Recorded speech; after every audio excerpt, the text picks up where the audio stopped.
Hi everyone, and welcome to another episode of Noodle Journey featuring Samyang's Buldak Jjajang Ramen.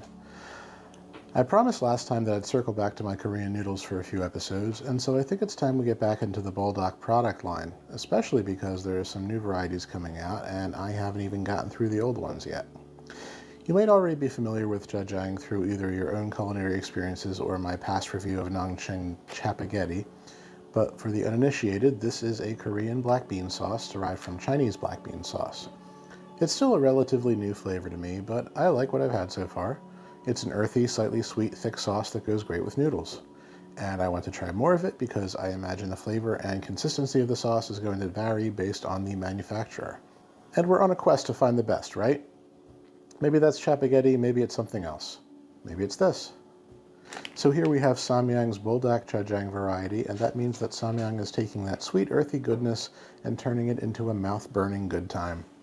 This is still just as easy to find as the other Buldak varieties, $2 for a pack, $7 to $10 for a 5-pack, and the bowl version for around $3. Check your local Asian grocery store or wherever you buy noodles online. I noticed that Jjajang products tend to be lower sodium than the other stuff, and this one isn't terrible at 1,420 milligrams. So let's look inside the bag. A nice thick block of Buldak noodles, of course, a sauce packet, and a flake packet. So unlike other Buldak varieties, this isn't just the base sauce and then a separate black bean mix-in, but rather a unique liquid packet with the black beans already blended in. There's also a lot of cheese and milk products mixed into the sauce, and I don't notice the usual Buldak curry spices listed in the ingredients. The flake packet is also a little bit more robust this time around, containing carrots, cabbage, green peas, onions, and textured soy protein, which is not meat, and don't let idiots on Amazon tell you otherwise. So this is vegetarian friendly as far as I can tell. Also, I think this may be the first time I've seen green peas in an instant noodle pack. You might say this is chock full of country goodness and green penis. So anyway, I guess I should cook. Boil 600 milliliters of water, add the noodles, and add the flakes, and cook these for 5 minutes.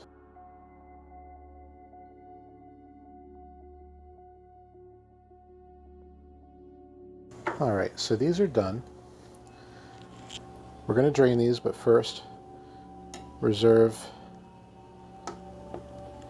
8 tablespoons, or roughly half a cup of this water, and it's almost impossible to get this out without getting some vegetables. And drain these noodles. Add them back to the pot, along with the reserved water and the black bean sauce.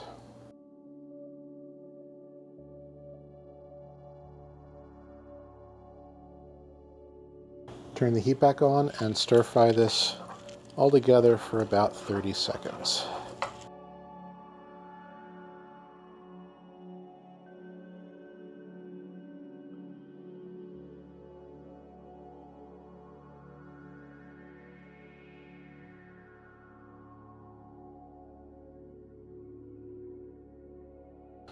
So just a quick stir to make sure the sauce is all coated.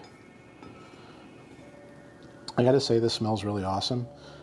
When the noodles were cooking, I noticed that the vegetable rehydration smell was actually pretty pronounced. It was really nice. Very carroty, cabbagey. Smells earthy like I expected to.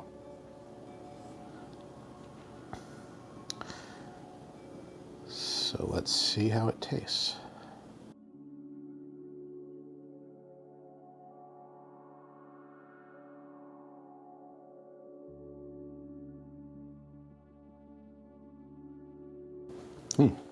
These are the same noodles that you'll find in the other Buldak varieties, at least for the most part. The carbonara has different noodles, but these seem to be the same as the ones found in the regular and 2X. They have a great chewiness. They're hearty enough to stand up to this sauce. I still like the carbonara noodles a bit better because they have a slightly different texture and mouthfeel, but these are still very good. 8 out of 10 for noodles. The spiciness, which we all came here to hear about. Yeah, they're spicy. Of course, all the Buldak varieties are spicy. That's their whole thing. I wouldn't say that this is quite as spicy as the regular spicy chicken flavor. And it's certainly not as hot as the 2X, but it is definitely a hair spicier than the carbonara was because that had cream tempering it. So the black beans are tempering down the spice just a little bit, assuming this is the same formula. I give the carbonara a 7, I give the regular an 8. This is somewhere between about a 7.5 spice level. It is not for the faint of heart. So when I talked about my only other black bean sauce review, which was Nongshim's Chapaghetti, I talked about how much I like the flavor of this sauce, that it's got a very earthy, oniony thing going on. And this is more of that, maybe a bit saltier in a good way. And the vegetable flavor in this is actually much better than it was in the Chapaghetti. I mean, these chunks of rehydrated vegetables turned out really good. Plus the textured soy protein that's hiding in here gives this a beefy quality without having any actual beef in it. The cabbage, which is what I think I'm holding up right here, also lends a bit of flavor here. Generally, it's everything I've already discovered I like about black bean sauce, amplified by a really good spiciness that's not terribly overpowering, at least not if you're used to spicy food. I mentioned that this does have cheese and milk products in it. It does not taste remotely cheesy. I'm assuming that's just something they use to thicken this up a little bit. It's really not detectable in the flavor if that's something you're concerned about. I know some people are turned off by the idea of cheese in their Asian noodles. Anyway, this is delicious. If you like black bean sauce and you like spicy, these two together are a fantastic combo, and the added hit of the peas and other vegetables in here makes this a really, really hearty bowl of food. So I'm going to give this an 8 out of 10 overall. It is safe to say at this point that I am a fan of black bean sauce.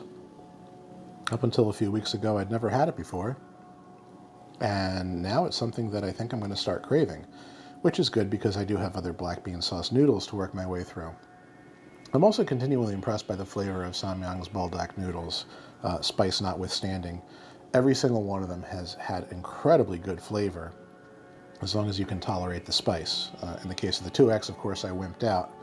But this is tolerable. If you can tolerate the carbonara or the spicy chicken 1X variety, you can probably handle this. Anyway, I'm very happy with this. And if you like spice and you like black beans, absolutely buy this. If you do like spice, but you don't know if you like black bean sauce, this would probably be an excellent gateway into finding out if you like black bean sauce. So do give this a try. I think it's worth it, just like the other Samyang Buldak varieties. I'm planning to keep going through some Korean noodles in the next few episodes.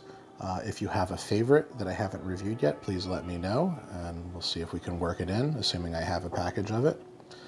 Until next time, please like and subscribe to continue on this noodle journey with me.